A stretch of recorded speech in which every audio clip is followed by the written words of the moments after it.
नमस्कार सभी को। दोस्तों, अमेरिका में महज कुछ हफ्तों में 2 मौतें हुई हैं, पर ये सामान्य मौतें नहीं हैं। ये घटनाएं वो हैं जो अमेरिका की राजनीति के अंदर जो विभाजन है, नस्ली तनाव है या सामाजिक असंतुलन है, उसको पूरी तरीके से उजागर करता है। एक 23 वर्षीय यूक्रेनियन लड़की जो यूक्रेन से आई थी अमेरिका में अपना एक सुरक्षित जीवन और बेहतर फ्यूचर खोजने, उसकी न्यूयॉर्क की ट्रेन में ही एक अफ्रीकन अमेरिकन अपराधी द्वारा चाकू से हत्या कर दी जाती है। दूसरा मामला है चार्ली कर्क का, जो डोनाल्ड ट्रंप के काफी करीबी थे, राइट विंग के पॉपुलर पॉलिटिकल इन्फ्लुएंसर भी थे, खुले मंचों पर बहस को बढ़ावा देते थे और ऐसे ही एक बहस के दौरान उनकी गोली मार के हत्या कर दी गई। हालांकि हत्यारा अभी पकड़ा नहीं गया है और डोनाल्ड ट्रंप ने इन दोनों घटनाओं को सीधा सीधा डेमोक्रेट रन स्टेट्स की सॉफ्ट ऑन क्राइम पॉलिसी पर थोप दिया है। ट्रंप के अनुसार जो रेडिकल लेफ्ट का सिस्टम है, उसी की वजह से आम लोगों को अपनी जिंदगी गंवानी पड़ रही है।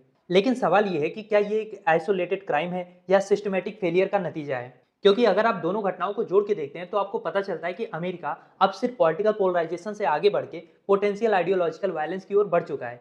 राइट विंग कह रहा है कि लेफ्ट ने उनके नेताओं पर सिस्टमेटिक टारगेट करना शुरू कर दिया है। लेफ्ट कह रहा है कि राइट विंग जो है वो नस्लवाद का कार्ड खेलकर माइनॉरिटीज के ऊपर हमला करना चाह रहा है, उनको स्केपगोट बना रहा है। अब यहाँ पे एक बात समझना जरूरी है कि अमेरिका में नस्ली हिंसा कोई नई बात नहीं है। चाहे 1960 का सिविल राइट मूवमेंट हो या 1992 का लॉस एंजलस राइट हो या अभी हाल में जो जॉर्ज फ्लाइड प्रोटेस्ट हुआ था, बस ये है कि तब में और अभी का जो डिवाइड है उसमें फर्क ये है कि अब यह केवल रेशियल डिवाइड नहीं है, बल्कि political plus racial plus ideological divide का एक खतरनाक कॉकटेल बन चुका है। जहां रिपब्लिकन्स के लिए इमिग्रेंट क्राइम का मुद्दा अहम है, वहीं डेमोक्रेट्स के लिए गन वायलेंस और रेसिज्म जो है वो कोर एजेंडा है। और अगर अमेरिका में इंटरनल डिवाइड बढ़ता है, वहाँ पे वायलेंस बढ़ता है, अमेरिका इंटरनली कमजोर होता है, तो इसका इम्पैक्ट पूरी दुनिया पे होगा। चाहे वो ग्लोबल इकोनॉमी हो, स्टॉक मार्केट, ऑयल प्राइस या आईटी एक्सपोर्ट हो या फिर जियो पॉलिटिक्स हो। क्योंकि जहाँ अमेरिका कमजोर होगा वहाँ रसिया, चाइना और ईरान जैसे देश स्ट्रेटेजिक एडवांटेज लेने की कोशिश करेंगे। इसके अलावा अमेरिका में एक बहुत बड़ा डायस्पोरा रहता है, उसमें इंडियंस भी हैं, करीब 45 लाख से ज़्यादा वहाँ पे इंडियंस रहते हैं। तो उनके अगेंस्ट भी हेट क्राइम, पॉलिटिकल वायलेंस बढ़ने के चांसेस बढ़ जाएंगे।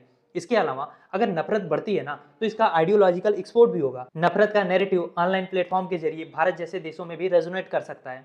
इसके अलावा अमेरिका में जो गन ओनरशिप का प्रॉब्लम है ना, कि जितने हाथ हैं उतने गन हैं, ऐसे में हालात को कंट्रोल करना और मुश्किल हो जाएगा। पॉलिटिकल किलिंग, हेट क्राइम्स और विजिलेंटे जस्टिस एक न्यू नॉर्मल सेट कर देगा, जो अमेरिका को इंटरनली कोलाइड कर सकता है और ग्लोबल लीडरशिप जो है वो अमेरिका के हाथ से निकल सकती है। अब देखना यह है कि जो अमेरिका का कोर्ट है, उनकी कांग्रेस है, फेडरल एजेंसी है या जो भी प्रॉपर फंक्शनिंग इंस्टीट्यूशंस हैं, वो अमेरिका को इस सिविल वार में जाने से रोक पाएंगे। अब मेरा सवाल आपसे ये है कि आपको क्या लगता है, क्या अमेरिका अपने डेमोक्रेटिक वैल्यूज को बचा पाएगा या फिर दुनिया की सबसे बड़ी डेमोक्रेसी खुद अपने अंदर ढह जाएगी? क्या सोचते हैं आप इस बारे में? लिखिए अपनी राय कमेंट बॉक्स में और इस टॉपिक का कंप्लीट वीडियो आप चैनल पे डायरेक्टली भी जाके देख सकते हैं।